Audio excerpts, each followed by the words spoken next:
All right, let's jump right into this explainer of Virtues 224.2. Today, we're unpacking a literally game-changing lecture by Lord Blue.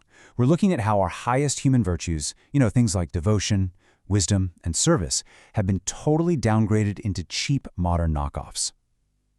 And honestly, the wildest part is how this downgrade is actively draining your inner fire. If you've been feeling like life is just this exhausting, never-ending roller coaster of spikes and crashes, well, this analysis is going to completely shift how you look at your own energy.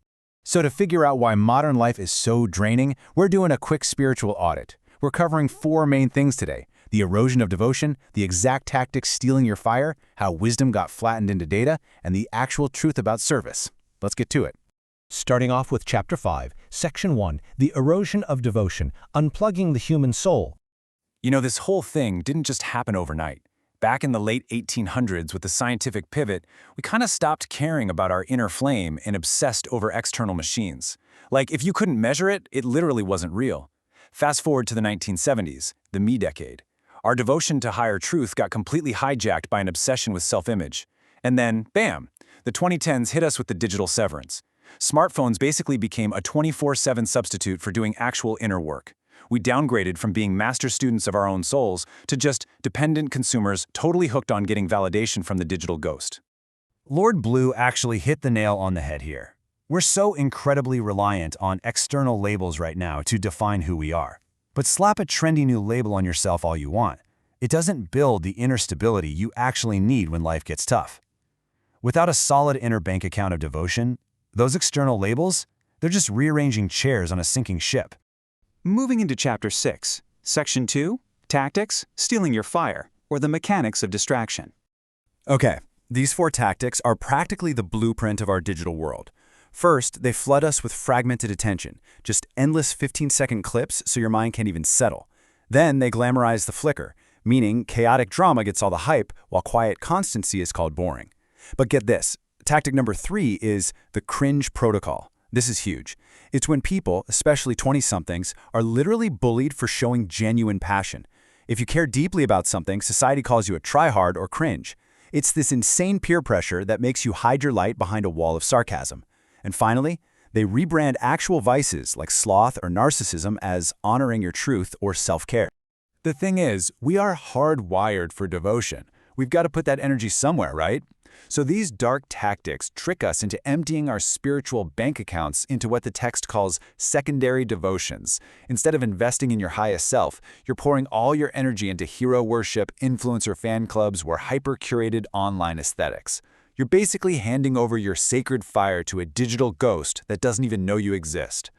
And the result of all this? Spiritual anemia. Without strong virtues acting like shock absorbers, your psyche has zero cushion.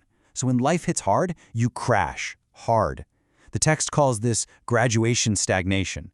Because you don't have that inner light to rise above the chaos, you just end up stuck, looping through the exact same painful life lessons over and over again. Let's jump to Chapter 7, Section 3, Wisdom Turned to Data and the Loss of the Inner Compass. Think about it. A century ago, discernment was an actual inner shield. It was this profound ability to feel the frequency of truth. But today, it's been totally watered down. Now, discernment just means holding a bunch of random opinions, or worse, waiting for the algorithm to validate what's real. We've literally outsourced our inner filter to a phone screen. Same exact story with intuition. It used to be this pure, direct channel cultivated in total silence. Now, well, we like to think we're following our intuition, but let's be real. Mostly, we're just reacting blindly to emotional reflexes or whatever algorithmic nudge just popped up on our feed. We mistake these impulsive, fleeting gut reactions for genuine inner sovereignty. Even massive concepts like clarity and prudence have been totally flattened. They used to be these incredible tools for protecting your soul's light. Now, they're just soulless corporate buzzwords. Clarity is just clean data, and prudence is just another productivity hack so you can win the rat race a little bit faster. Meanwhile, the inside of your mind is just a chaotic storm of notifications. Which brings up an absolutely brilliant question from a student in the text named Evelyn. She asks, are we all just cosmic freeloaders? Seriously, are we actually contributing real fire to the world, or are we just quietly feeding off the system?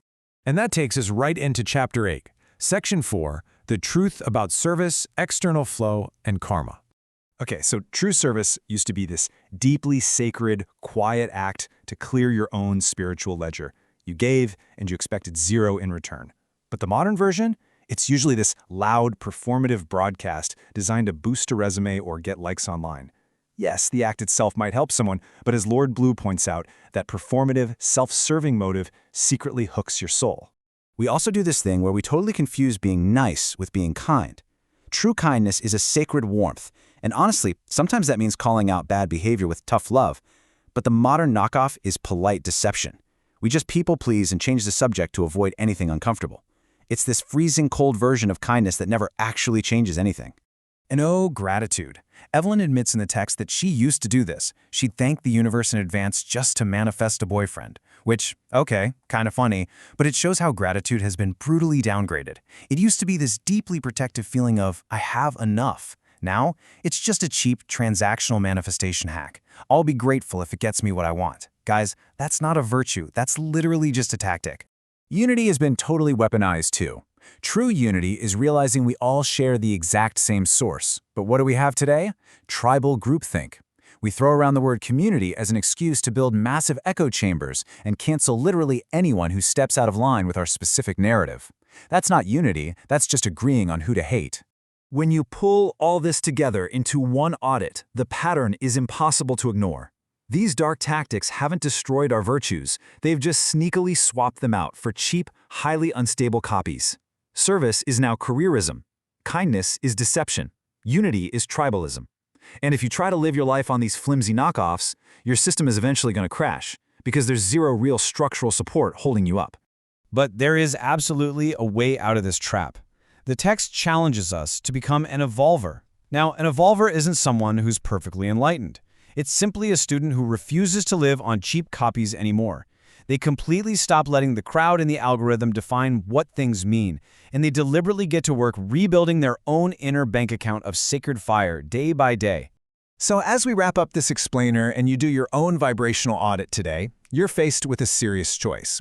Take a hard look at where your energy is going. You have to ask yourself, are you ready to stop chasing the slime and those temporary digital sparks? Are you going to keep burning out, or will you start building a fire that actually lasts?